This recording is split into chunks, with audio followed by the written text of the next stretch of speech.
Guys, this is part 2 of how to replace coolant shutoff valve on a 2018 CLA250. I think this will be the same from 2013 to 2018, okay, before the facelift.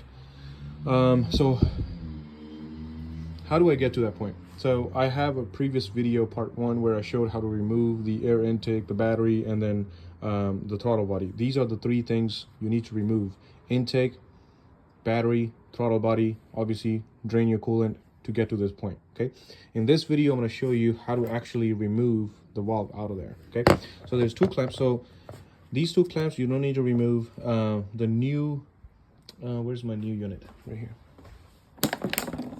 So the new clamp or the new valve comes with these hoses pre-installed. So these 2 clamps will come with this part. Okay, so you need to, so this clamp is pretty straightforward. It's usually in there like this. So this is pretty easy. This one is really hard to get to. If you have this fancy tool where you can remote connect your wires to this clamp, and this wire comes out, it's a flexible wire that comes out, and then you can operate the pliers out here, and it makes it so much easier. I don't have a shop. I don't have those fancy tools, so I'm working with this guy, right? So I try to get it under the car. So I went under the car, try to get it from down there. It's so difficult. You have to remove your exhaust, and it is just gonna be really difficult. But don't worry about it. You should be able to just get it up here. Okay, so what you want to do is so what I did, I put my camera or my phone right on top of that plate. Okay, so, or the shield. So when you put your phone there face up, and then you can see live exactly what you're doing down there, right? So you just keep looking at the camera and then get your plier onto the clamp. This is the clamp look like. So you just want to make sure first it's facing down so it's easier to get to. So you compress this, right? I mean, obviously you guys know this, but the hardest part is to getting a good grip. So once you get a good grip, hold on to it with your right hand right here. Like, for example, I got a good grip, I'm looking on my phone, compress it, have a good grip, hold on to it. Okay, and then with your left hand, it's something like this, right? With your left hand, grab the hose from here, wiggle it, okay, move it left and right, and then it will become loose, and then you just pull it out. Okay, don't let go of your grip. That's the key thing here. Okay, so once you take that out, I mean, you should be able to easily get this part out. And I can definitely tell you guys it was leaking for sure, because I wasn't really confident first if the leak is coming from this part and maybe some different hose or maybe a thermostat. Because if you need to remove your thermostat, it's really difficult, because you got to remove this whole throttle body out, and then a bunch of these vacuum lines, pull everything out up here, and then to get to the thermostat, which is down over there. Okay, so I wasn't sure, but I checked with the flashlight from the bottom. I didn't see any coolant residue or anything like that on my thermostat area, right?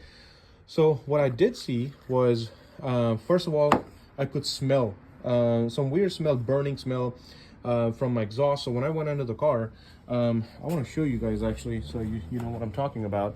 So make sure you secure your car properly. Okay, so what I noticed is that I had all this white residue, almost like a corrosion, right? You see right here on the exhaust, and then I saw it. Oh no, I don't have a light. Hold on. Okay, so then I saw right there. You see it's corrosion right there, and I can see it right there on near the bolt. Let me show you right around here, right there, and on that bolt, right all over my transmission, basically. All these bolts, all this, right? And I was kind of nervous because I was like, okay, something wrong with my transmission is leaking somewhere. I was a little nervous about that. I didn't want to spend a lot of money if it was a transmission.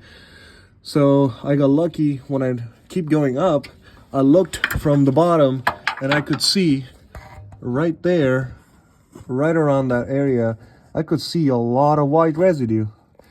And when I saw that, I wasn't sure first. You can see all my exhaust is messed up, right? So I gotta clean all this stuff now. So when I went under the car, then I realized some white residue on this plastic piece. I didn't even know what this plastic piece is. I didn't even know what it does. And then I did a little more research and I found out this is your coolant shutoff valve, which basically shuts off the coolant and it opens up this valve and then allow the coolant from your engine, the hot coolant from your engine to your heater core, right? It diverts some of the coolant and then it shuts off, okay? That's what it does, right? I watch another YouTube video, guys. I didn't know what it was. Okay, so what I noticed, you can see here all the white stuff around it, okay? I have a picture.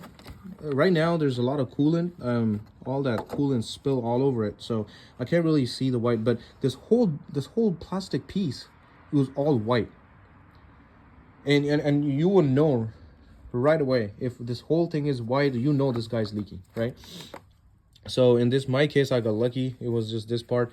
You can pick one up from AutoZone. It's like $40. But honestly, guys, I didn't.